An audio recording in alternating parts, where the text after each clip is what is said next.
Natasha Borges-Sugiyama. I'm the director of the Center for Latin American and Caribbean Studies at UWM and also professor of political science here. I'm very excited to introduce the series. Last week we had a very exciting panel on gender, sexuality, and migration, and to continue on those conversations when we were talking with our colleagues at LACS and lamenting that we had both organized these fabulous symposiums on migration that were supposed to take place in the spring, and that COVID had interrupted our plans. It became clear that not only did we not want to give up this opportunity to have conversations about migration in the Americas, but that perhaps living in these COVID conditions actually opens up opportunities for us to reimagine programming and to reach broader audiences in ways we might not have before. So while we would have loved to hosted folks both on the Milwaukee campus and the Madison campus, what this really provided us is an opportunity to not only have participants from very far and away, but also audience members who can chime in and tune in once a week to learn and hear more about migration stories and migration perspectives. So I'd like to just take this opportunity to thank our colleagues at LACS, who have been our terrific collaborators on this endeavor. Along with UWM, LACS are part of the UW Consortium, and we are recipients of Department of Education Title VI funding, and I want to acknowledge their generous support for our work. At LACS, thanks go to Cata Belin, Alberto Vargas, and Major, who was helping us with some of the technical aspects of making sure we could all connect virtually together today. LACS has an organizational committee, and I'll just share those individuals: Janelle Anderson, Aaron Barbato, Leslie Bartlett, Laura Ben, Armando Ibarra, Carolyn Kellenborn, Michael Light, Jenna Lloyd, Benjamin Marquez, Sarah McKinnon, Jenna Nobles, Anju, I'm sorry, Anju, I'm going to destroy your last name, and Anju Rajsanhani, and Sarah Rip, along with Hernando Vargas and Emma, of course. So those are the individuals on the organizational committee, and I'm very pleased to have had opportunities to see their investment in these programs. On the CLACS side, we've had a terrific group of CLACS faculty fellows, all of whom have work that intersects with elements of migration stories, migration experiences, the politics of migration. And I highlight the role that Rachel Bloom-Pohar, Rachel Bluff, Ann Dressel, Kristin, Pitt, and Chia Vang have played in helping us shape the migration series. So this is almost a full semester length program, and you'll get a sense of how different disciplinary approaches, interdisciplinary approaches, geographic perspectives, participants, actors, activists, scholars, literary artists, and others are engaging with this very important topic about migration through the Americas and into the United States. So with this, I really am excited to participate in the series and to welcome and open up this first panel. We have a terrific set of participants, if I may, and CLACS fellow Kristin Pitt is serving a dual role for us today. She is both a participant as a presenter, but then also helping us with moderating. So I'm very pleased to have Professor Pitt with us today. So with that, I'll turn it over to you. Thank you, Natasha, and thank you all for coming. Can you hear me okay? Yeah, okay. So welcome again. Thank you so much to Natasha and to the Center for Latin American Caribbean Studies here at the University of Wisconsin-Milwaukee, as well as Latin American, Caribbean, and Iberian Studies at UW-Madison. This has been a really terrific collaboration. I'm really happy that we got to do something after the cancellation of the Migration in the Americas Symposium back in April. So We are fortunate to have Cynthia Bejarano and Maru Hernández Sánchez today, who are doing a joint presentation called The Migrant as Encounter, Constructing a Duality of Otherness Along the U.S. Mexico Border. So they will both be speaking together, and then I will be doing a presentation, and we will hold questions until the end, at which point we'll open it up for questions. We're going to ask that you submit them entirely through the chat function. If you don't spend a lot of time on Zoom, then if you hover over your screen, you'll see the chat option pop up along the bottom, and if you click that, you can type there. Make sure that you've selected all panelists and attendees so that everybody can see your question. I will be monitoring the chat while Cynthia and Maru are speaking, and then again at the end, obviously not as much while I myself am speaking, but you're welcome to put questions in at any time, and we'll have a running list. We're also inviting people to introduce themselves in the chat, so you're welcome to say who you are and where you are in the chat there, because attendees can't turn on their volume. So introduce yourself to us there. And with that, Cynthia, are you speaking first or Maru? Maru speaking first. Okay. All right. Then I guess I will introduce you both then, and then you can just go seamlessly so that we don't have to stop for an introduction. But Maru Hernández Sánchez is at the Universidad Autónoma de Ciudad Juárez and teaches Borderlands art theory and visual art methods, and has many publications, including Niños Deportados en Ciudad Juárez and Fronteras del Tiempo. And Cynthia Bejarano is the Regents Professor of Interdisciplinary Studies at New Mexico State University. She is the author of Que Onda? Urban Youth Cultures and Border Identity, the co-editor of Terrorizing Women, a cartography of feminicide in the Americas. And we're really looking forward to hearing from them both together. All right. All right. Thank you so much. Thank you, Kristin, for your presentation. And I'm now going to take just a minute to share my screen. Okay. Let me see. Okay. Share.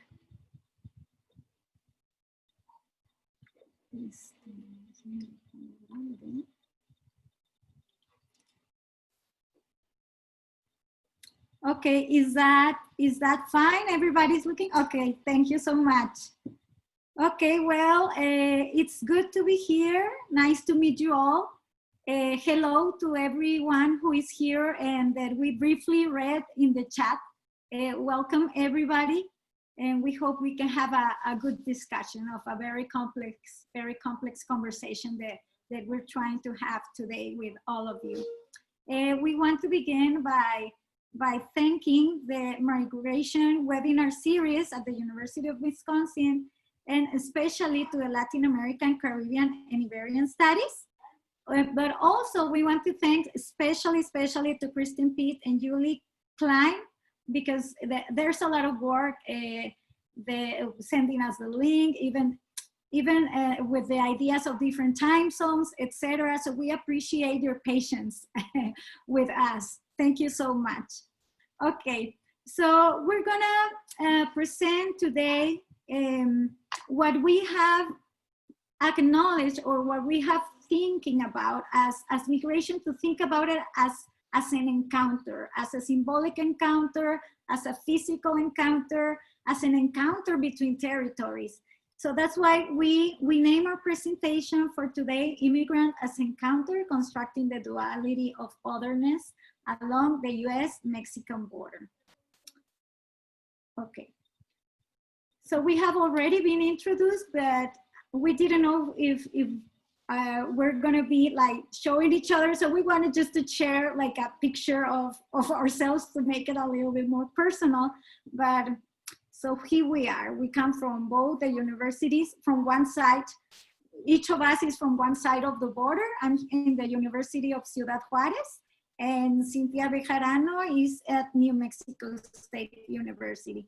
So now, to really begin, you know that in Mexico, we give this huge introduction. So if you're not used to it, we introduce the introduction, and then we introduce ourselves, etc. So now we are really getting into the topic, today's topic. So we want to begin also by discussing how we can not only do research or have the experience of studying a phenomena without also being conscious of our own cultural background.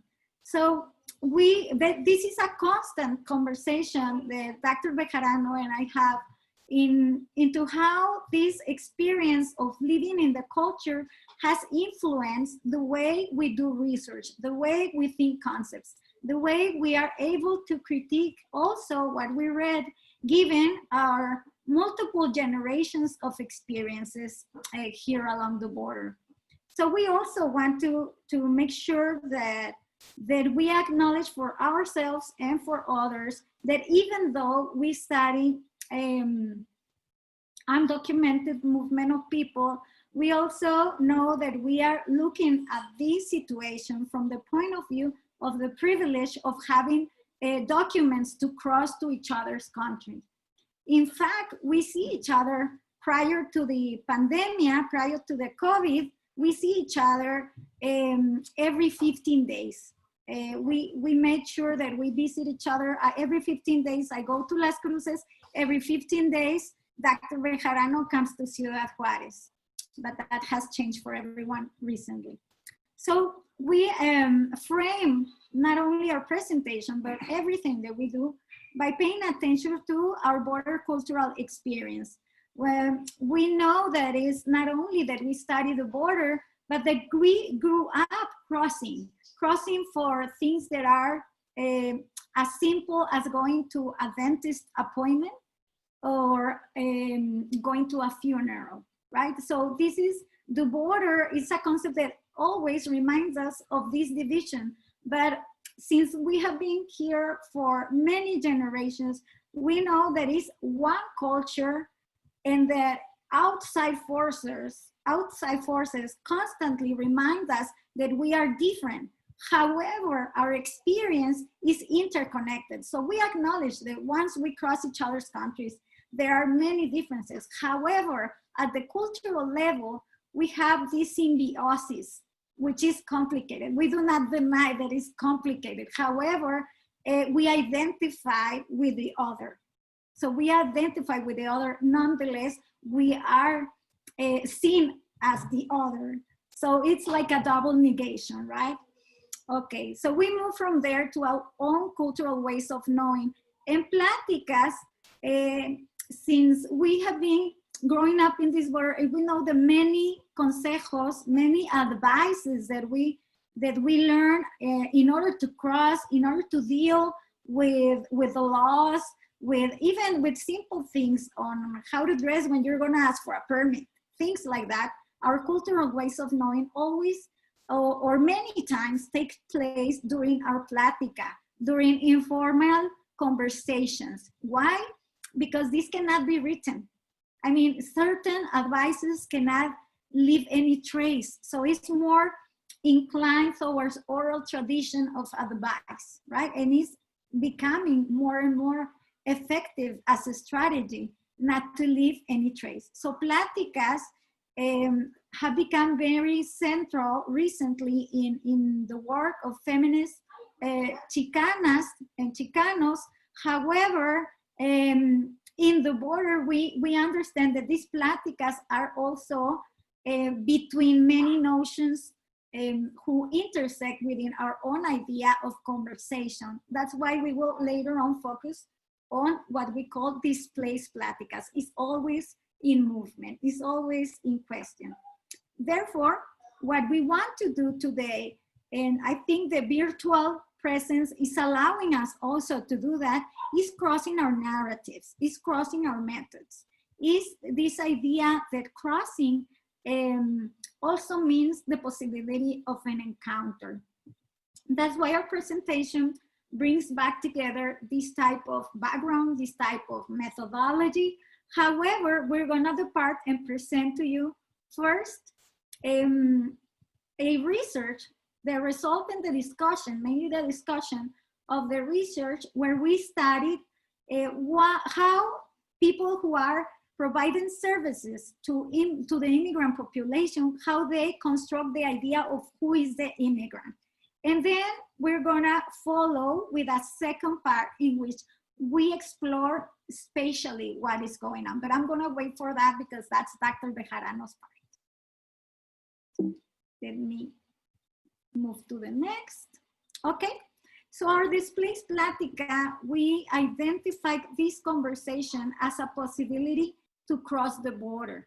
We also bring back our areas of professional work. We both are ethnographers, therefore we value a conversation who is face-to-face. I just noticed that that's why maybe we were obsessed with, well, let's put a picture where they can see us and we can see them, etc. Not trying to provoke that confrontation in a good sense, not in a bad sense, that confrontation that is necessary when you need to go out in the field and talk to people. But we also understand that Platicas take place in a group. I mean, group Platicas are different than one-to-one Platica. And then we want to understand how to move this notion, this methodological notion of displaced Platica into groups.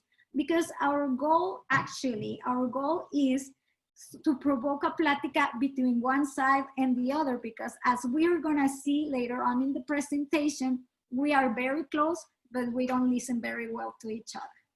So displaced Platica, so only to give like a background, so any of the people who is right now here with us, if you are interested on gathering more or finding for your own more information, it's very interesting how we arrive at this displaced Platica. We are locating our discussion also in Latin American testimonial. And Testimonio Latinoamericano specifically emerges as a methodology that has to do with within the period of the dictatorships in Latin America. So during this period, many young people were targeted and they were detained and they suffer a lot in these detention centers. However, our response towards this violence, this instrumental violence, this institutionalization of violence, young people reacted by developing a genre, and I always have problems pronouncing genre. So I hope is in terms of literary, right? This genre, what is very impacting, I still, every time that I read it, is so impactful that it responded with a peaceful, creative method to contrast the violence that was exercised towards their own bodies.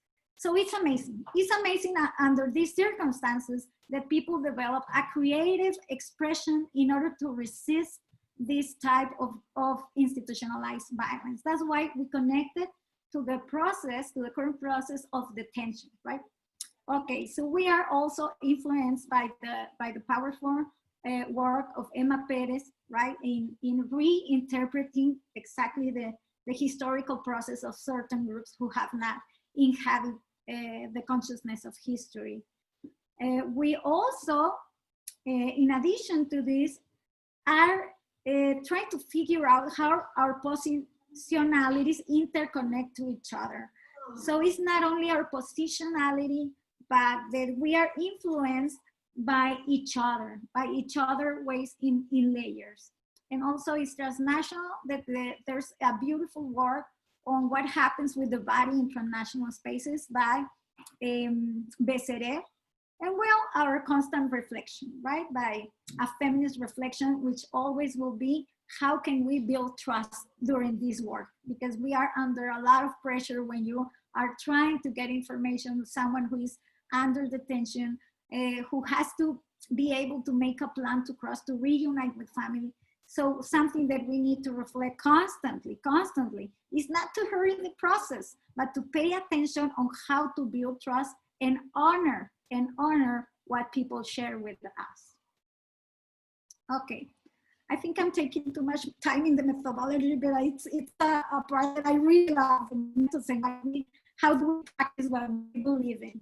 So our displaced Platica is, as we mentioned previously, is a relational methodology. It's not individualistic.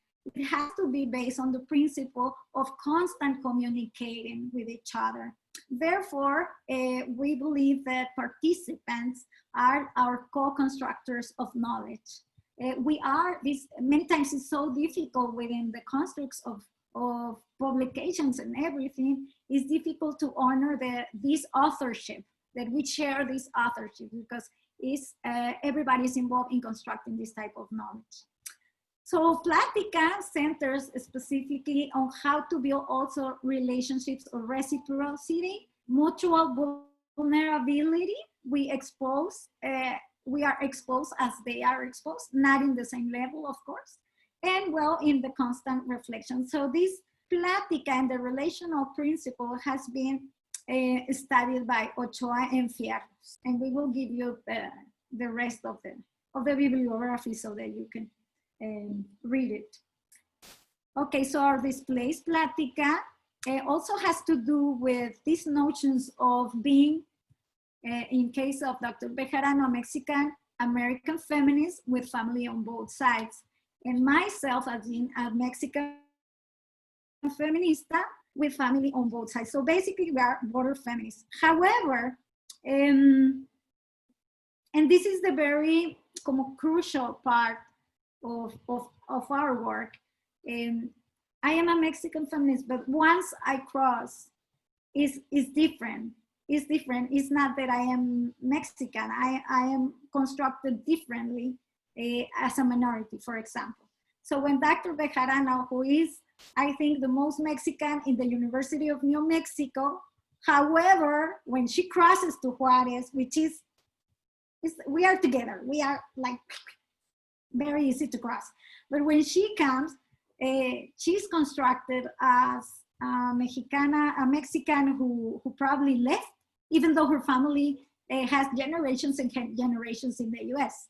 But it's like, there's this notion of newness. Like if you are from this group, you are probably a new immigrant, right? This immigrant notion is also reconstructing identities that were already there, situated, and as recent, right? As this is like a recent person, a recent event, a recent group who is recently coming. And this migration, well, it's a long-term process. It's a long-term. So what do we share, and why are we worried, and what is our conversation constantly? Well, it's an occupied, militarized zone. We constantly want to bring attention to this. When you are in the border, let's remember that part of our territory is federally controlled. When you are exactly in the border, there's certain kilometers or meters, or I also am translating the measurements, but it's federal ground. So once you occupy that space, your rights change. Even though you are in your own country, it changes. So this has been what we have observed recently, and you will see in one of the second part of our presentation, what do we mean by militarization? So probably sounds very radical or very exagerado, very like, you know, that's too much. These feministas always complain, but you will see some pictures of how these changes have been so rapid in the last year. In the last 2 years, it's from having police to having armed people in the bridge when you cross. So it's been quite a change in the last year. So these are the elements, the forced displacement, the everyday crossings that have informed the way that we have been thinking about methods who can respect people, but also who can also mimic the movement, who are attuned with how people are moving. Let me change. Okay. So what I want to concentrate now specifically, and I think it will make the conversation now really an encounter, is what we found in the research that I mentioned previously about contrasting the narratives. And in these encounters that we were able at least to do as researchers in order to put in dialogue what people from one side of the border and from the other were thinking in terms of who is the migrant. So what we did is we interviewed people from both sides who share some kind of trait. So in this case, these are two Catholic organizations, one from Juárez, one from El Paso, but we also want to introduce the voice of the children who were detained through images. So when we are working with children, let me make a parenthesis, but we don't ask them questions about where did you cross, how much did you pay, were you looking for work, or we don't do that, because when they are detained, and once we get to see them, it's because they've been in at least 7 to 8 institutions prior, and they have been answering these questions. So we don't think it's appropriate, it's not ethical to remind them once again about these things. So what we do, and that's why we work a lot with visual methodologies, so we place the materials, and we start drawing ourselves, nothing in relation with border, just mixing colors, doing the palette, etc. And if they want to come, they can join us and draw whatever they want, right? So this is one of the pieces that sadly is one of the speaks the most to me. And all over the whole page, she only wrote alone. Sola means alone. So for the entire session that we were there, she only wanted to express that.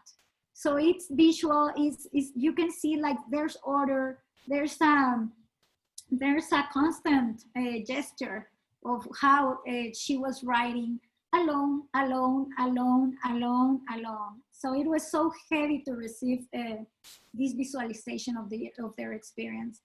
So we wanted to provoke an encounter between different narratives. And in the Mexican side, well, the person who is in the religious institution, she told us, some of us live for migrants, but others live from them.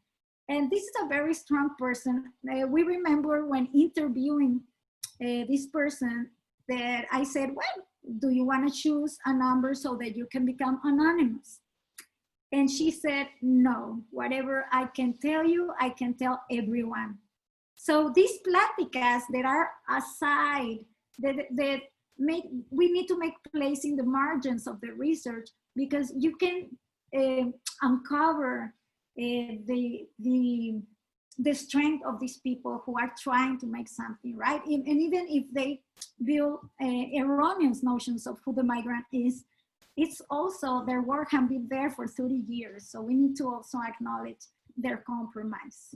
So in the US side, it was equally strong. The opinion in terms of this pair of interviews, we felt that it was very interconnected, because the person in the US side, in the Catholic organization, also told us these are scenarios of terror scenarios. I mean, if I have to describe what migrants go through, the word terror will come to mind immediately. So now we can make a clash between these encounters and understand why she wrote alone, alone, alone. For our next triangulation, so we move also to find out more about how the institution works, how the service providers also, how they construct also the idea of the institutions within their own country a little bit more easy to say, no, it was U.S. side, they are doing this. And from the U.S. side, oh, it's the Mexicans who are coming and bringing this. So instead of going into that, which is a very commonplace, what we ask is, what do you think about your own immigration system? And then trying to communicate it. And once again, we find not a similar, but more or less coherent, that we can communicate the opinion of the people. So in the Mexican side, the person said, so let's remember the Mexican Immigration Institute has two little hands. And let me expand what that means. So he told that, and this is a person who has also at least 20 years working with immigrant children in the, not only in Juárez, but in Tijuana, etc. So this person explained to us that the Mexican Immigration Institute has one hand in which it welcomes the immigrants, it portrays that it's gonna protect, it's gonna help during their crossings or while they decide to go back to their countries, but there's other hand. And the other hand is gonna be punitive. And the other hand is gonna make you receive a lesson. So this metaphor of the two hands was very illustrative. So they don't see these institutions as monolithic. They understand how they configure these two. Okay. And from the US side, well, you see very clearly, the US government will actually, their goal is to punish everyone for entering the country. So in terms of the visualization of the children, well, we see, even if we never spoke about immigration, but it shouldn't be a surprise that within this detention, well, what they start doing is drawing, but there's a lot of detail in two things that I would like you to observe. Not only the track with the migrant, right? But also the fence. Because I was, I like to visit visual work, but the fence has a little pointed stuff. I don't remember the word, plus, I don't remember the word in English, sorry, but you understand, it's the ones that are very sharp. Okay, and finally, this is the final triangulation that I want to present before moving to the second part. And well, this displays Platica. We also spoke to policy experts. So in the Mexican side, the policy expert and who works constantly with children, he mentioned every children, every right. That's our position. But it was very strong, I think also, and very clear in the US side. So it mentions that being involved in this struggle for him, ¿verdad? For him as part of this organization is also in the notion of creating a better world. So working towards migration in terms of policy, he's not even face-to-face to people, but the work that this organization makes and his own role in relationship to the migration and to migrants themselves is to build something greater. And you can see in this, also in this painting, how the children, the young children, identify one side from the other. There's the immigration officer, el muro, the wall, etc. Okay, so I want to finish this part, my part. I thank you for your attention. We're gonna move to the second part of this presentation.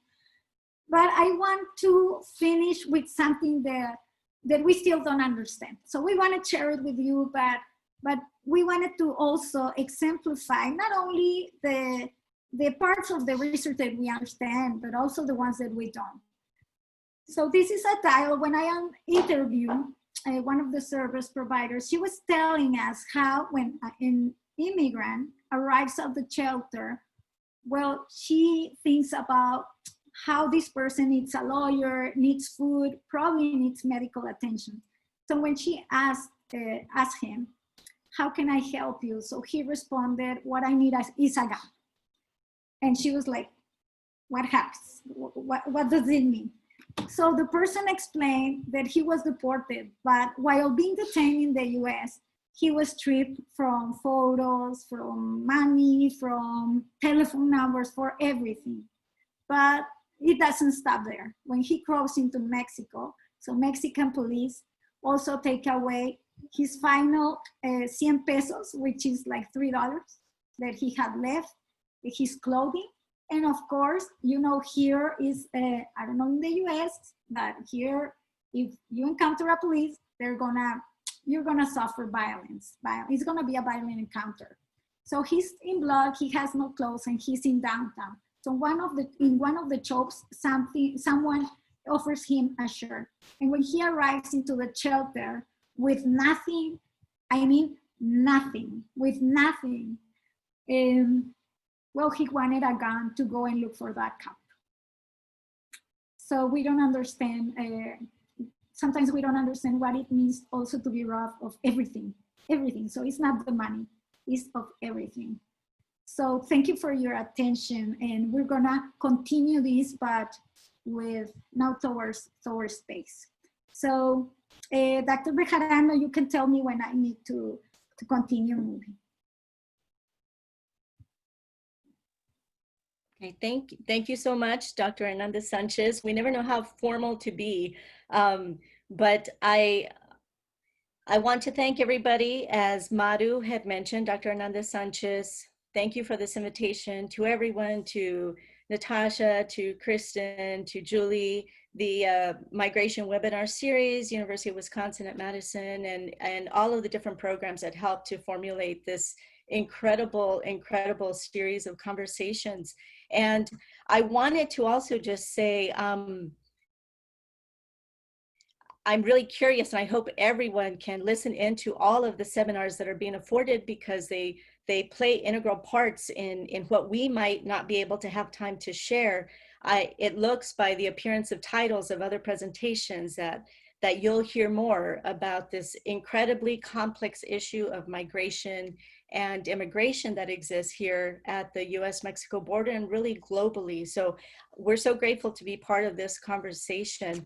And Dr. Hernández Sánchez, what the research that she was sharing with us is principally based off of her book-length monogram, interviewing different migrant service providers on both sides of the border, which was an incredible amount of work to do, to go from one nation state to the next nation state that are neighboring countries, but yet understand migration and understand the migrant in such different, disparate terms. And so, as she stated earlier, hence the conversation and the title of our presentation, we, in addition to her work, Dr. Hernández Sánchez and I have done a lot of work extensively around migration advocacy.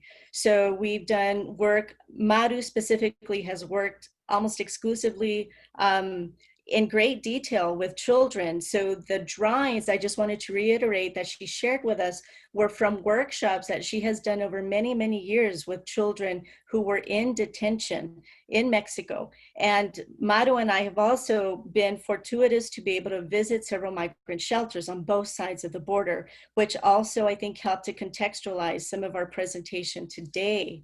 The remaining portion of our joint presentation is based off of a book chapter that will be published in a handbook called the Handbook on Human Security, Borders, and Migration, that is co-edited by Tim Dunn and Natalia Rivas Mateos, colleagues of ours. And so the remaining portion of our work stems from a book chapter titled The Mantling and Dismantling of a Tent City at the U.S. Mexico Border. And so, as we've talked about, and Dr. Hernández Sánchez did a really wonderful job contextualizing the sort of relationship we have, the relationality that takes place across trans borders, transnational borders, specifically in the region of El Paso, Texas, and Ciudad, Juárez, Chihuahua, where Maru lives and works. And then I live about 40 miles north of the border in southern New Mexico in Las Cruces. but I'm also from the border area, as Maru articulated, that we have seen, we have practiced our feminist practices, we have engaged feminist discourses, methodologies, of relationality, our visual methodologies, using drawings of children, our own photographs, and some of our own work. And we arrived to this place of displaced Platicas that has, it's the literal idea of having to be displaced, not only from each other, but also from the migrants that we have worked in advocacy for so many years. And then now, of course, with COVID, it's added an element, an additional layer of difficulty in trying to literally be physically present with each other and in advocacy with migrants. But we start off the basis of this idea of disjunctive relationships that we borrow from Reynaldo Ladaga.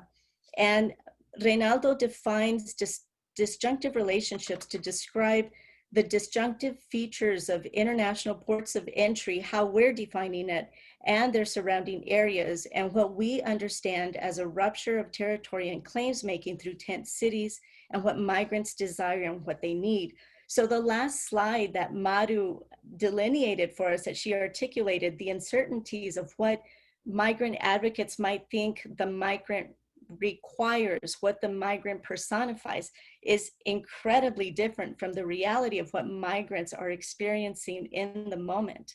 So I would be remiss in not mentioning the increasing experience of U.S. militarization at the U.S. Mexico border, and even the Guatemalan Mexican border, the state-sponsored violence and terror that migrants are experiencing, and by extension, their advocates, policies like the Trump administration's family separation policy, preceding policies and legislation, that have impacted so many people, not just immigrants and migrants, but communities that reside at the U.S. Mexico border.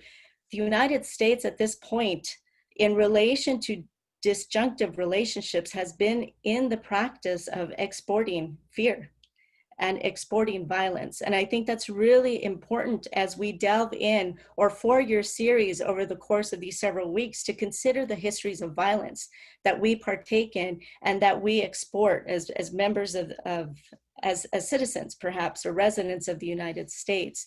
So the idea of disjunctive relationships is following the logics and illogics of immigration proceedings. It also escapes these disjunctive relationships of where we are seeing, and I will go into detail here in a second, where migrants land on their feet. So we have seen this complexity, this very layered experience for migrants of what happens if they cross into the U.S. Mexico territory in the U.S. nation state. They can be deported, they can be detained. They can hide in fear because they're considered irregular migrants, and just a plethora of other issues. And in the next couple of slides, we're going to see what happens when you find people that are forced into this nexus, this sort of settlement that they create, which becomes very a disjuncture in our understanding and our relationship to migrants and the sort of temporality and liminal experiences that migrants face. The next slide.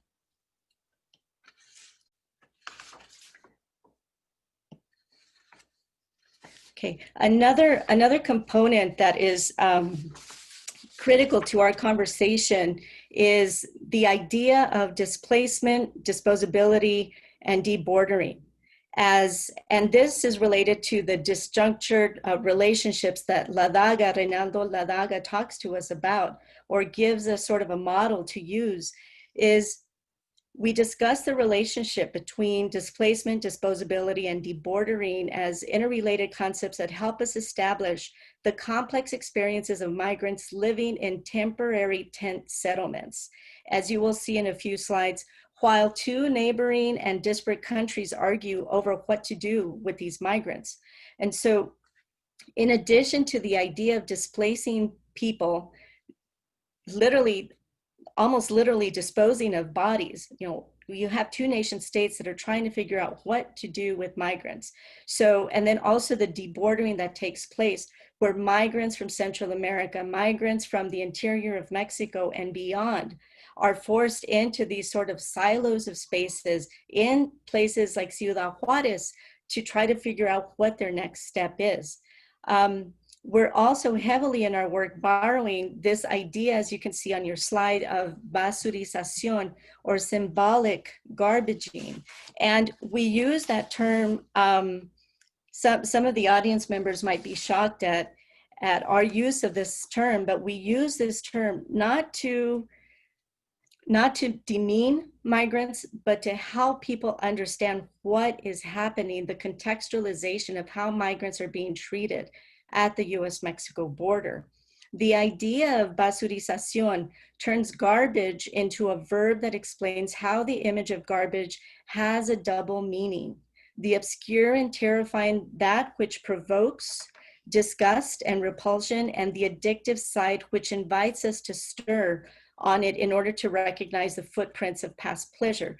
So we start to see how migrants are used, kind of seeing past migrants, where two nation states are looking at migrants that find themselves unsettled, that find no place to call home. What do we do with them? How do we dissolve ourselves of the responsibilities of dealing with these migrants? And so we add that sort of dimensionality of displacement and disposability, and then you start to see, next slide, the idea of what happens to localized spaces. So in the midst of, from 2014 onward, and I know that the themes, underlying themes of this presentation are to look at issues of violence, vulnerability, gender-based violence. But at this point, with what came with some of the recent caravans of migrants to places like Ciudad Juárez, some of the issues of violence have been basically, I would argue, sort of hidden in these larger, more spectacular forms of violence that we see migrants enduring with the migrant caravans, with the establishment of what we will talk about here in a minute through these tent cities, and how space is sort of redesigned, reconfigured, reimagined to create spaces of home. This is where we see the popular constructions of migrants turned on its head, because we saw an incredible amount of agency that migrants utilized for their own survivability. So next slide. So we know that the idea of these tent settlements that we'll show you photographs of in a minute really came to fruition because of, again, the United States exporting some of our policies around migration. And so the Remain in Mexico policy is pivotal, is anchored in the establishment of these tent cities for migrants that were Mexican migrants that were coming from the interior. As you can see, in January of 2019, there were two sets of people that were coming to, several, but two main groups of people that were coming to places like Ciudad Juárez. January of 2019, when the Remain in Mexico protocol was established by the Trump administration, you had 60,000 non-Mexican migrants that were basically returned to Mexico, and 18 of those arrived to Ciudad Juárez, a city of 1.5 million, Maru. See? Within that community of migrants, you also saw about 3,000 Mexican migrants that came to the city. So again, thinking about the idea and the construction of migrants is that the reality, the realization of migration was not simply one coming directly from the Northern Triangle, but it was also a cornucopia of so many different migrants that were coming to the northern border. Migrants from the Northern Triangle, from Central America, but then also Mexican migrants. So this was something that we had not heard about as much, and it's another example of debordering what migration is. The next slide. So the 10 settlements that were established, and this is a map that Maru made for us, just to give you an idea of the area that we're talking about, the geopolitical area that we're talking about. You can see the triangles are where the 10 cities were erected, right up against the border, the U.S. Mexico border. And then we also have the rectangles are the three major international border crossings that are sort of clustered together. You see one off to a side and then one further down. But these are the three main clustered areas where we saw 10 cities come to fruition. And this is where migrants lived as outcasts in these outdoor shelters, these makeshift outdoor shelters that migrants themselves created. They were dehumanized, they were criminalized, and they were racialized. And so it's important, next slide, it's important for us to have this conversation because these 10 settlements no longer exist. So when we think about history and when we think about histories of violence, it's very easy to forget what has transpired. The 10 settlements that existed, and my apologies for speaking quickly because I know we're running out of time, but the 10 settlements that existed were materially in place for solely a few months. And by January of 2020, they had disappeared. So these 10 settlements, you could see every time Maru and I would visit each other and we would have to cross, if we were pedestrians that were crossing the border, we would both see the tents and the tent settlements that were erected. Now, the reason for the tent settlements so close to these international borders was because of this process of metering. And so it might be a little difficult to see, but it's just an idea to give you about some of these nonverbal interactions and verbal interactions through this process called metering, where agents would screen documents at the middle of an international bridge. It's a hairline space that demarcates Mexico from the United States. Metering began when migrants were arriving in large numbers through the caravans seeking political asylum. So what started to happen, and the next slide, because I know we're running out of time, is that we started to see this kind of this confluence of different groups of people coming together. So you had daily border crossers, every now and then border crossers like Dr. Hernández, Sánchez and I that would be crossing back and forth. You had migrants that did not have papers, perhaps immigrants that had been deported, who were now trying to make a space for themselves in cities like Ciudad, Juárez. And then you had migrants like those that were coming in caravans who were establishing these tent settlements. Part of what was argued by the Trump administration was that migrants had to seek asylum in a third safe country before they could seek political asylum in the United States. So we started to see this kind of cross-border movement where migrants were stuck in places like Ciudad Juárez, and people from the US would have to move southbound to render assistance. So we have here, as one example, lawyers that would enter basically illegally in order to help their clientele. So they had papers, they had their documents to cross southbound into Mexico, but not to practice law per se. The same happened with a teacher that was giving teaching instruction to children that were living in the tent settlements with their parents. So as Dr. Hernández said, the federal territories became the sort of tent city landscape that you had a city within a city. So these multi-layered practices of complexity have been what our border region have been enduring for a tremendous amount of time. Next slide. So this is a photograph that we borrowed from the Washington Office on Latin America. As you can see, this is the point where Mexico and the United States literally collide at one international bridge. This is an image of the International Santa Fe Bridge. And Maru and I just wanted to share this with you because this is a new iteration of inspection that we had never seen before. You might see kind of a sprinkling of people.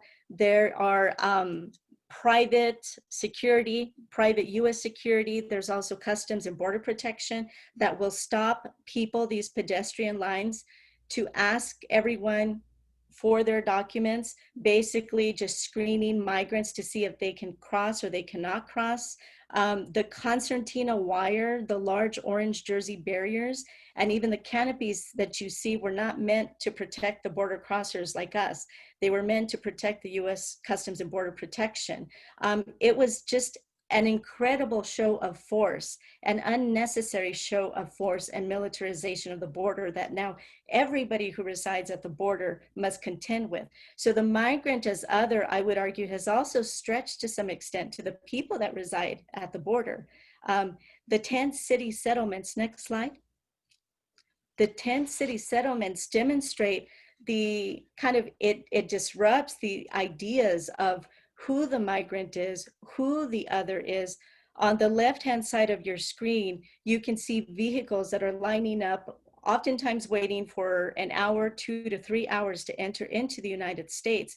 And just to one side is an image of young people that we blurred their faces, that were standing right in front of one of the 10 cities that was next to the Chamizal National Park. And Maru and I have stated that in this one particular image, you see the spectacle of families, the spectacle of children, that the souvenirs, the little piggies and the Eiffel Tower and to the United States, and the children that are forced to suffer at the U.S. Mexico border, living in tents for months with their families. And I can't emphasize that enough, how problematic that is. And some of the spectacles of violence that we've been seeing, not experiencing firsthand, but what we have been witnessing for a very long time. Next paragraph. Sorry, paragraph, next picture. So this is another, just a couple of other photographs. I know we're running out of time. 10 people would cluster together near their makeshift houses, choking from exhaust fumes as hundreds of cars each day lined the passageways into the US from Ciudad, Juárez. These areas were known as the tent cities, where people continued to go along with their daily routines, attempting a modicum of normalcy while the spectacle of the tent cities formed.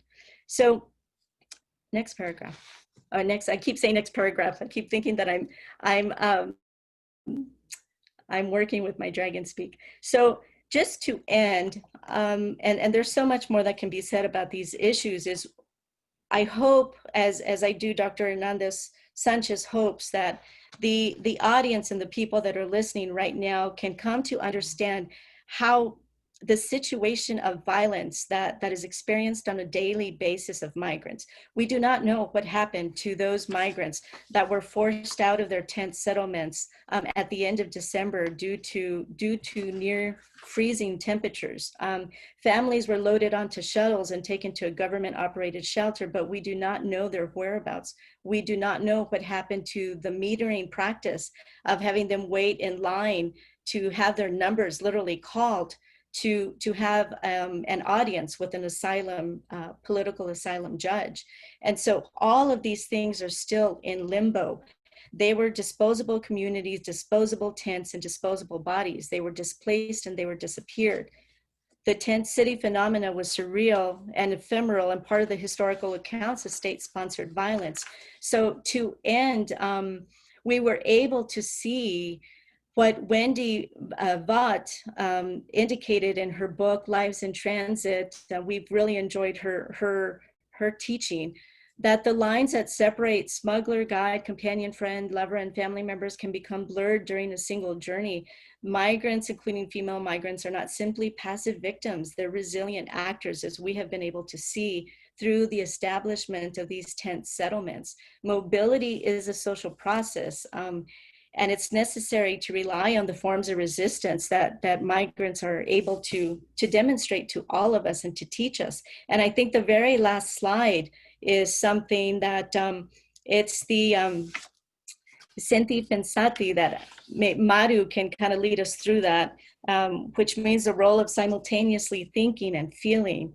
And Maru, do you want to say something very briefly? Okay, yes, so we wanted to end just by presenting how we recognize that this is a psycho-historical process, migration, that is based also on the urgency of the moment itself. We also recognize the deep unequal situation that we confront while studying it. And we recognize also the process and not only the situation. So we want to like clash ideas of migrants not having routines, rhythm, horario, ciudadanía, but in fact they do. When they are excluded, they build their own cities. Thank you. Thank you. Thank you, both of you. So as I said before, we invite you to all submit questions to the chat now or once we're both done. So I'm going to be speaking now briefly, switching gears a little bit to a discussion of a work of literature. I'm Kristin Pitt. I'm a professor of comparative literature and women's and gender studies here at UW-Milwaukee. All right. I do want to say really briefly, I'm going to start out with a very short discussion of a detective novel scene that's a murder scene, but it doesn't last for long, and my discussion is not gruesome. The novel is. Desert Blood, The Juárez Murders, which is Alicia Gaspar de Alba's 2005 detective novel about feminicide in Ciudad Juárez, opens with a gruesome murder scene. An unnamed woman is assaulted in the desert and tortured in various horrifying ways by unnamed laughing assailants. The brief chapter draws particular attention to the woman's voice being silenced. Her attackers gag her with her own bra, tie a rope around her neck, and drag her by it and hit her in the mouth. And as she's dying, she hears another woman singing a macabre variation of a familiar children's rhyme and thinks, quote, "It sounded like her own voice."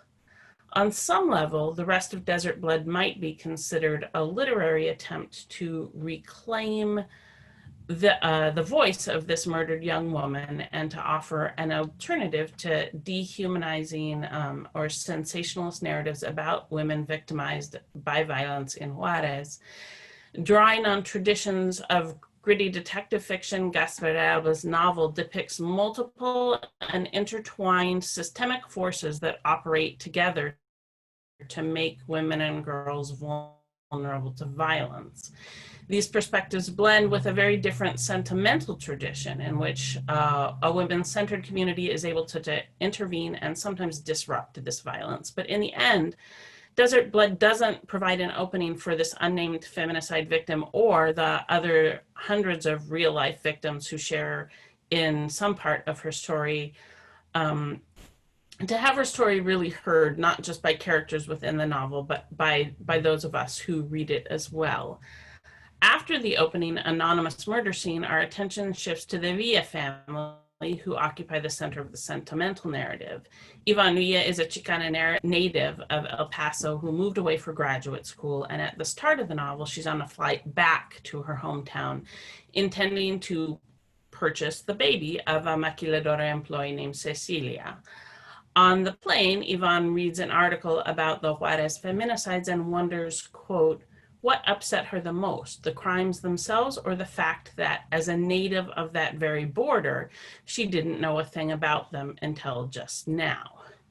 Iván thus sees the feminicides as personal, for she's not just from El Paso, the city across the border from Ciudad Juárez, she is a native of that very border, as she characterizes herself. Gloria Anzaldúa's concept of the borderlands has been central to the development of border studies in the U.S. is, as she writes at the beginning of Borderlands La Frontera, the U.S. Mexican border es una herida abierta where the third world grates against the first and bleeds, and before a scab forms, it hemorrhages again, the lifeblood of two worlds merging to form a third country, a border culture. This construction of the border not as a line on a map, but as a region where people, languages, and cultural practice circulate in a process of mutual exchange, producing something new, is a powerful idea that's resonated with a lot of other folks. And in Desert Blood, Yvonne has friends on both sides of the border. She speaks Spanish and English. She's familiar with the geography, with the cultural and social mores of both El Paso and Juárez. And she's clearly from the border, not just from El Paso. But she still occupies a very different social position as a bilingual U.S. citizen from a working class family in El Paso than she would as a bilingual Mexican citizen from the working class in Juárez. And as we come to find out, she knows very little about the lives of maquiladora employees and colonia residents. She's comfortably removed from the colonias by citizenship and educational level and economic class. And she's, in a position to pay more than $3,000 to buy a Mexican baby. And to bribe the priest who will negotiate the transaction, the nurse who will falsify a birth certificate, and incur other minor expenses in what she calls an adoption, as a way of helping out these poor women in Juárez, a group to which she clearly doesn't see herself belonging. The maquiladoras themselves rely upon the same indeterminate distinction between the border and Ciudad Juárez, depending on a blurring between the nation states for tax breaks, but requiring a very unyielding partition when it comes to wages or workers' rights and industrial regulations. And as Alicia Schmidt Camacho has noted, the territory upon which the maquiladoras sit is Mexican. But the maquiladoras effectively stretch the border away from the physical marker of the river, creating a much more nebulous border zone in which both Mexico and the United States have economic and political interests, but also have a certain recourse to denying responsibility for the rights and welfare of border residents. Yvonne's return to El Paso as sort of a prodigal native of the border puts her closer and closer to the murders and abductions of girls and women in Juárez. First, Yvonne's baby purchasing plan falls through because before she's able to give birth, Cecilia and her child are murdered, and Yvonne's cousin Jimena, a social worker who arranged for the black market adoption, is able to get Yvonne permission to witness Cecilia's autopsy.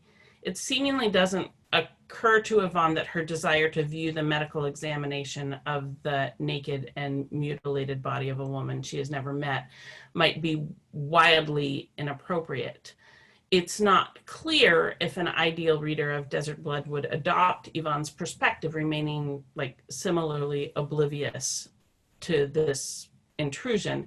But in any case, the narrative does not clearly articulate concerns over Yvonne's sense of entitlement to Cecilia's maimed body, and it doesn't ask us as readers or scholars of the novel to interrogate our own. Following the autopsy, Yvonne immerses herself in a very academic study of the feminicides as part of a case study for her dissertation, and she also pursues alternative strategies to bring home a Mexican child that she can raise with her partner Bridget. They meet Elsa, a young woman who's dying of ovarian cancer who hopes to find someone to raise her 3-year-old son, Jorgito. And this could also establish an opening for the narrative to ask very difficult questions that it instead avoids. Like, is Yvonne in any way implicated in the feminicides of Juárez, given the personal benefits that she experiences both for her family and her career, benefits that are on some level inseparable from the tragedies of the women's death? Are we, as readers and scholars, similarly implicated? I don't think that there's a single answer to that question, but Yvonne does not appear to grapple with it at all. Before too long, the violence becomes very personal to Yvonne.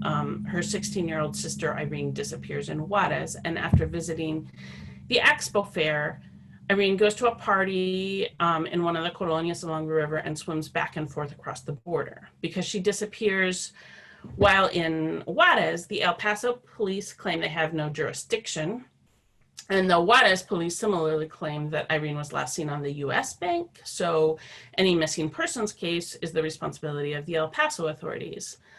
This depiction of law enforcement's refusal of jurisdiction calls to mind Schmidt Camacho and her analysis of the denationalization of women's rights in Ciudad Juárez, where state agents from both sides refuse to accept any responsibility for women's well-being. And if, as Anzaldúa hopes, the border is a site of possibility where like new and radical claims of identity and community could be brought into being, it's simultaneously a zone in which, as Schmidt Camacho says, national sovereignty can be suspended in the interest of capital.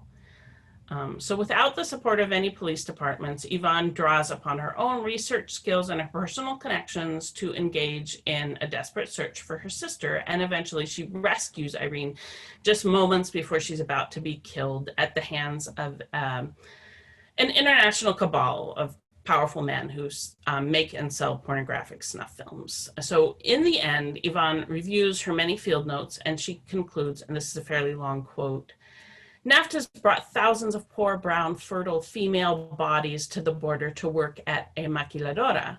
What happens if they cross over? More illegal Mexican women in El Paso means more legal brown babies. How do we continue to make a profit from these women's bodies and also curtail the threat of their reproductive power? Pornographers, gang members, serial killers, corrupt policemen, foreign nationals with a taste for hurting women, immigration officers protecting the homeland, what did it matter who killed them? This wasn't a case of who done it, but rather of who was allowing these crimes to happen, whose interests were being served." Of course, Irene's shift from a whodunit narrative in search of actual victims to a more impersonal discourse on like productive and reproductive labor occurs only after Irene is admitted to a hospital with good prognosis for recovery. Irene is the only one of the novel's multiple kidnapping and rape victims to survive, and only one of a few who's named. Miguel Lopez Lozano notes that in Desert Blood and some other novels about feminicide in Juárez, a sophisticated outsider always arrives in Juárez, solves the crime, and thus, as he says, the inhabitants of the borderlands are denied the possibility of being agents of their own historical self-construction.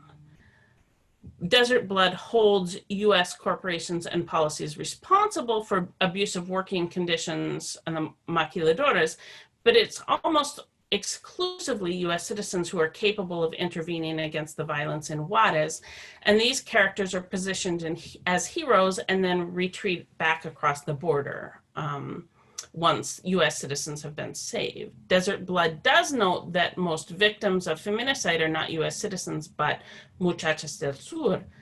But the force of this observation is undermined by the plot of the novel, where muchachas del sur are usually unnamed and never rescued.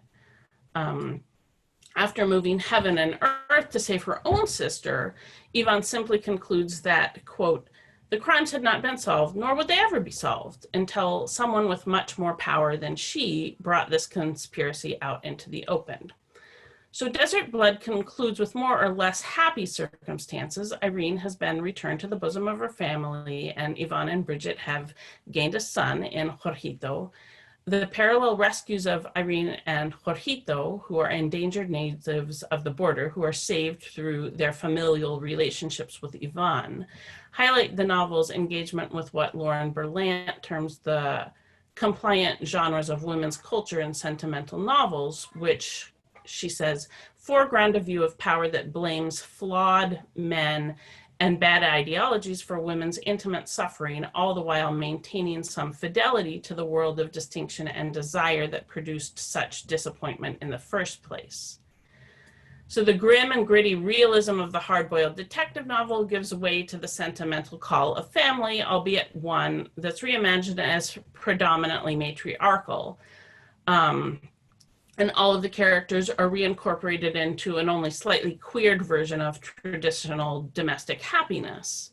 The parallels between Irene's and Jorgito's rescues also draw attention to Desert Blood's competing implicit claims that, on the one hand, Mexicans and Mexican Americans from the region are all from the border, and on the other, that U.S. citizens are uniquely positioned to understand and to intervene in the violence in Juárez. Early in the novel, when Yvonne and Irene talk about their cousin Jimena, who has coordinated several border crossing baby purchases, the teenager, Irene, says that, quote, "It's like she's trafficking babies or something." But Yvonne insists she's not doing that. She's helping out those poor women in Juárez.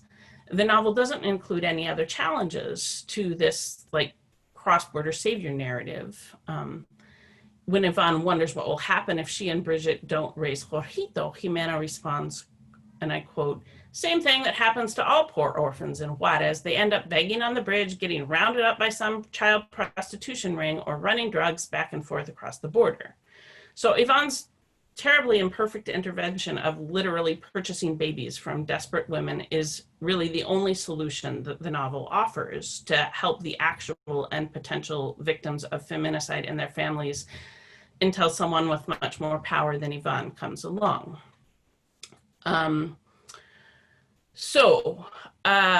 Yvonne identifies the threat of unemployed and undocumented Mexican women crossing the border to give birth to U.S. citizen children as a potential factor contributing to U.S. policies and law enforcement inaction. But she seems perfectly entitled to purchase the fruits of such threatening wombs herself.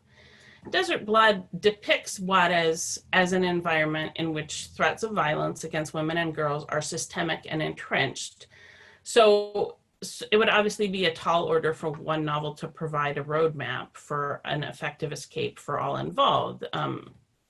Feminicide in Juárez or anywhere else will not be brought to an end by any single act or any single work of fiction. So my point here is not to condemn Gaspar de Alba for like failing to achieve the impossible. But even if this is an impossible story to tell, let us not stop striving to tell the story in a way that we can at least imagine that all of us might one day yet be heard, might one day yet be saved, and might one day yet be free. Thank you very much.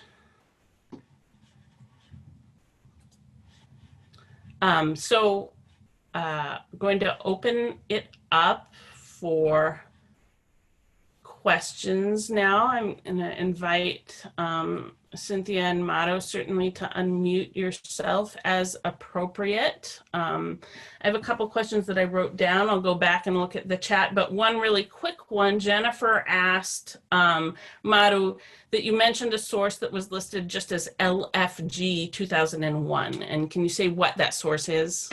Yes, I think I wrote it, and it's the Latin Feminist Group. Oh, okay. So it's the authorship is a group. Oh, okay. I see that. Yes. I see.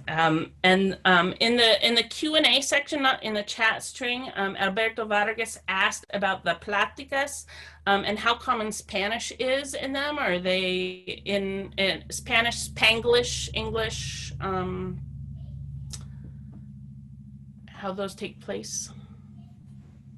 Okay. If I may, Cynthia, the Platicas take place mostly in Spanglish because we are usually trying to articulate within ourselves. Like, for example, when we were trying to get this presentation ready, we constantly switch between languages. However, within the immigrant groups, we also assume the nonverbal Platica and the value of silence too, because many of the immigrants that we encounter speak an indigenous language or speak only English, but they are in Mexico, or speak only Spanish and they are in the US. So we cannot learn every language. However, the Platica is more about how do we relate to each other, regardless. So it takes place, but mostly in Spanglish. Great. We have a question from Sophia to both Cynthia and Maru about what is being done to facilitate any kind of healing or rehabilitation for those exposed to the violence and trauma of all of it, of the tent cities and more. Do you know? Okay, and next one is I don't know. In brief, nothing. I mean, nothing, but there's a reason. Why? Because we don't see people anymore. I mean, and immigration is very difficult to find like a long-term process for one individual person. I mean, you can see the entire tent city one day, and we were surprised that when we came back, there was nothing there. It was literally nothing there. So it's very difficult to say, even if there are efforts, we need to question those efforts. When there is this notion of help, we need to find out. Because of course they can receive psychiatric, psychological, spiritual help immediately, but these things are long and deep processes. So we have not seen like an intervention. Now recently, we have begun to hear, and probably you have listened to this too within the university circles, how to do this like very quick psychological interventions when there's a crisis. So even if you're not a psychologist, there's these trainings of how to intervene. Most of the shelters in both El Paso and Ciudad Juárez and along the border, I'm sure they have a panic button because a lot of these people are in death risk, I mean, for suicide.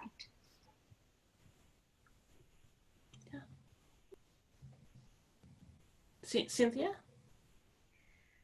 Thank you for that question. And it's a loaded question, and it's very difficult to respond to because there's so many different moving parts to the question of migration, and then also like the confluence of migration that is the focus of what we've been talking about today, but then also like immigration and deportation. So there's so much involved that it's difficult to disentangle all of these different parts about who is receiving psychological interest, support rather, who's receiving that sort of attention.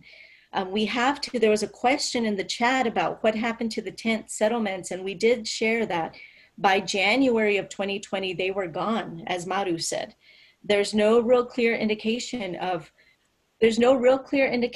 although we have been told that the vast majority of the people who were members of the tent settlements were a term that Maru has coined, the autoasilado. So if you can think of like internal displacement, kind of like the concept from the United Nations of what is internal displacement, autoasilado would be like people within the interior of Mexico that were disrupted and forcefully moved, forced movement from their hometowns, their villages, their communities in search of a safer place. And so many Mexican citizens were traveling northbound within their own country. So it's really hard. I mean, I 100% agree with Maru that it's difficult to pinpoint what services have been made available to migrants. There are shelters that have tried to render some aid, but a U.S. audience in particular needs to understand how saturated these shelters are. I mean, they're overfilled with so many migrants from so many different places. It wasn't just from the Northern Triangle or Mexican internally displaced citizens. We're talking about people from all over the place, from Angola, from Iraq, from other parts of Africa, other African countries. I'm thinking about, Maru and I have separately visited shelters in the United States and in Mexico, in our region. And you see people from all over the place. So there's questions of language barriers, of cultural barriers to really render any sort of aid or assistance in their well-being. I mean, it does not exist, even if there are systematic efforts, at least here in the United States, let's say with people that are detained at the border and then are placed in detention processing centers. It's virtually impossible, especially as Maru said, when you're talking about Indigenous people, we're talking about just sheer terror, this exportation of fear. It might sound exaggerative, but it is not. You're talking about, people's mental well-being, lifelong trauma, psychological well-being, PTSD, isolation, issues of abandonment. So it's all of these things, and not just for the children that have been separated from their parents, but it's everybody. And so that's why for this particular presentation, and because of, as we said, the caravans, it's difficult because we saw entire family units that were living in the tents, and other people. They were the most visual settlements for us, but I don't know, maybe there could have been other sort of settlements. At one point, the United States was keeping detainees, migrant detainees, in these makeshift outdoor, they were tents in the outskirts of El Paso, another tent city that sprouted up in Clint, Texas, which is, let's say, like a suburb of El Paso, but then right along the International Bridge, where the United States government was holding migrants under a bridge, out in the open air. So they were cages. They were cages. You can look this stuff up. We're not exaggerating. You can look it up. And I also just want to mention very briefly, in terms of the U.S. audience, that there's a very difficult series that just came out in Netflix called Immigration Nation. And I would encourage everybody to watch that, because it is what Maru and I have been studying, have been advocating around, and so many other people, the attorneys, the pro bono attorneys, the psychologists, the counselors, the social workers, the volunteers that are in these shelters every single day, are like saintly. They're otherworldly in the sort of the human rights and human regard they give to perfect strangers. Like, it's something that we should be shouting about and inquiring about and asking, like, what's happening right now? Because the other reason why we wrote about this tent settlement is that all of a sudden you start to see, and Maru can speak to this much more, living in Juárez, you see these tents sprouting up, in like the middle of the central spaces of Ciudad Juárez that are already incredibly wonderful and vibrant. And then you see these tents, and you see children, and you see families just kind of getting through their day, incredibly powerful. And then they were gone. And it was just really disconcerting not to know what happened. Where are they? What happened? But that's an occurrence that happens every single day in border zones, every single day. It's nothing new. Go ahead, Maru. Okay, I just wanted to add, because this difficult question, when you listen also other opinions, something clarifies. So I wanted to share that. Thanks to your presentation, actually, I think your presentation, and I'm not moving away, but I explained that I'm Mexican, so I take huge detours to arrive into the theme. But thanks to your presentation, I think we can learn from that we need to reframe what we understand as problem. I mean, what we have been thinking that is the problem, and re-elaborate from another part. So I take your presentation and focusing on this question, I will say, why do we think that healing is to again and again intervene in these people's bodies and minds? Healing perhaps and solutions, long-term solutions, do not have to do with people, because then we are saying that people are the problem. So maybe what we need to do is to think about reform, maybe about respecting international treaties of human rights. I don't know, but that's what your presentation helped me to understand. Maybe we are too used to considering this as valid, this as mother, this as immigrant, this as nameless. And maybe we need to start asking questions of those fundamental issues before thinking on solutions. So I just wanted to add that. Thank you. Thank you. I see that it's actually a little bit after 5:30 already. So I don't,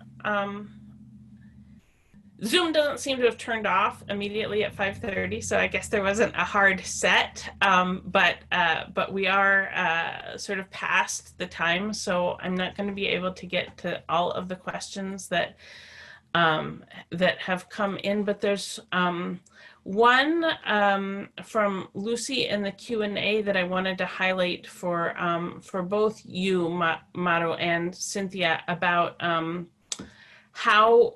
asking if you could talk a little bit about how you manage your own identity when doing the Platicas, as belonging to two countries or studying borders. Like how do you position yourself? Cynthia? So thank you for that question. I think I'm trained as a criminologist. I'm a critical criminologist by training. But I'm also an ethnographer. And so I think that's where me and Maru kind of come together. There's an expression that we always use in Spanish called uña y mugre, which is like a fingernail and then the dirt that you find in your fingernail. And I'm the dirt that you find in the fingernail, and Maru's the fingernail. And I think in terms of our identity beyond the sort of academic interdisciplinarity of what I do, at least, my own personal identity is complex in that I'm fourth generation Mexican American, and yet we still have like relatives, extended family in the Latino world, Latinx world, and in Mexico specifically. Like you will count all of your cousins. I'm not meaning to essentialize or stereotype, but it's important for me as somebody who grew up at the border to recognize my situatedness and living at the border. And so for me, my identity is really heavily steeped, as is all of my research and advocacy on what it means to be fronteriza. So what it means to be sort of stamped by the borderland or borderlands experience, and that sort of border crossing experience. It's very visceral. It's a very visceral sort of example of your identity that we practice every single day, being so close to the border, between listening, to news that's coming from Juárez or from El Paso or where I live in New Mexico, in southern New Mexico, to having that experience of growing up, going to Juárez, or Maru coming to El Paso or further up the road a little bit on the I-10 corridor. So I don't know if I'm responding to that, but in terms of my identity, I think first and foremost, it's sort of being a fronteriza, being from the border first, and then being Mexican, and then also being Chicana. And then it's hard personally for me to absorb some of the other new identities that are emerging around what it means to be Latina, with using Latinx as kind of a new kind of iteration of what that means. But first and foremost, it's being a fronteriza. Maru? Yes, the same. I assume my position as a fronteriza before being Mexican. I'm a fronteriza. I acknowledge that my people live in both sides. So culture first, nation second. Sorry. Nevertheless, what I would like to also share is that what I learned from immigrants is that your identity is your own. However, as you move from different spaces and stages in your life, maybe that's understood differently. However, you are who you are regardless of how that is understood. So I react, and I'm bringing back Kristin's presentation again. But the problem is these labels of muchachas del sur, immigrants. Who is this muchacha del sur? What are her dreams? What does she came for? Who is this immigrant? Is he Adela, Sergio? How old is he? How old is she? These are people. These are not immigrants or muchachas. So I am who I am, regardless of whether it's understood or not. But I need to make sure that I'm okay with that, regardless of even the theoretical constructions around it. Yeah. So well, I think we're out of time, but I want to thank you both so much for sharing your expertise and your thoughts with us today, and for not traveling to Milwaukee as it turns out, but joining us nevertheless at UWM. And thanks again to the Center for Latin American Caribbean Studies and the Center for Latin American Caribbean and Iberian Studies. Thank you all for attending as well. And hopefully it won't be too many more months or years before we get to do this in person. Thank you so much. Thank you. Thank you, everyone.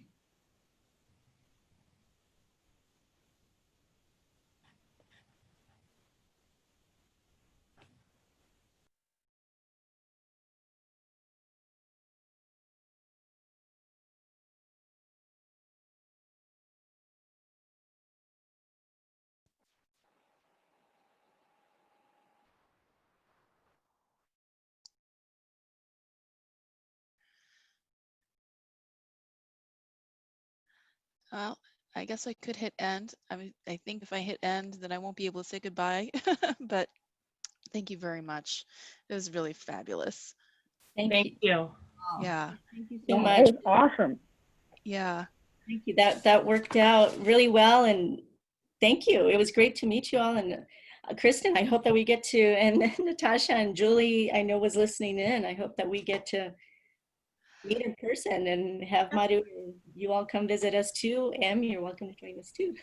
Absolutely. This will come, COVID will come to an end, and there will be a time when we all get to see each other again. And I really appreciate all of the great communication back and forth in your presentations. They were fabulous.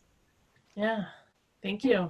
Thank Thank you. you for all the help, and thanks for that analysis. Really, truly, from Juárez to be able to hear that critique is very refreshing, Kristin. Thank you. Oh, okay.